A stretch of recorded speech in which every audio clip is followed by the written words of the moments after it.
আসসালামু আলাইকুম। আলেয়াস কিচেন থেকে আলেয়া বলছি। কে কোথা থেকে আমার ভিডিওটি দেখছেন কমেন্ট করে জানাবেন। আজকে আমি রান্না করব পনির। তো তেল গরম হয়ে গিয়েছে, আমি এখন একে একে পনিরগুলো দিয়ে দিচ্ছি। পনিরের মধ্যে আমি লবণ, হলুদ আর একটু মরিচ দিয়ে মেখে নিয়ে তারপরে তেলে একটু হালকা করে ভেজে নেব। বেশি ভাজতে যাবেন না, আবার শক্ত হয়ে যাবে। তো আমি পনিরগুলো ভেজে নিচ্ছি।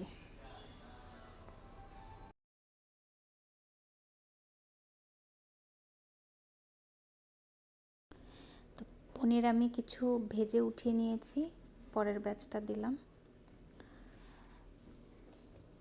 পনির ভাজা হয়ে গেছে। এখন আমি এখানে একটা মশলা তৈরি করে নিয়েছি। এখানে দিয়েছিলাম প্রথমে অল্প একটু তেলের মধ্যে একটু জিরে, তারপরে 2-3টা শুকনো মরিচ, তারপরে এক টুকরো আদা আর টমেটো, পেঁয়াজ দিয়ে আমি ভালো করে একটু মশলাটাকে রান্না করে নিয়েছিলাম। নিয়ে আমি ব্লেন্ডারে ব্লেন্ড করে এটাকে পেস্ট বানিয়ে নিয়েছি। নেওয়ার পরে এখন আমি সেটা দিয়ে দিলাম তরকারিতে, দেখতে পেলেন। একটু কষাই নিয়ে মশলাটা খুব একটা বেশি কষানো লাগে না, যেহেতু আগের থেকে একটু রান্না করা থাকে সেহেতু। তো আমি এখন পর্যাপ্ত পরিমাণ পানি দিয়ে দিলাম, পনিরটা যেন একদম মাখা মাখা হয়ে যায়। লাস্ট মোমেন্টে আমি এখন দিয়ে দিলাম একটু বাটার। আর সবথেকে আমার পছন্দের জিনিস হচ্ছে কাস্তুরি মেথি।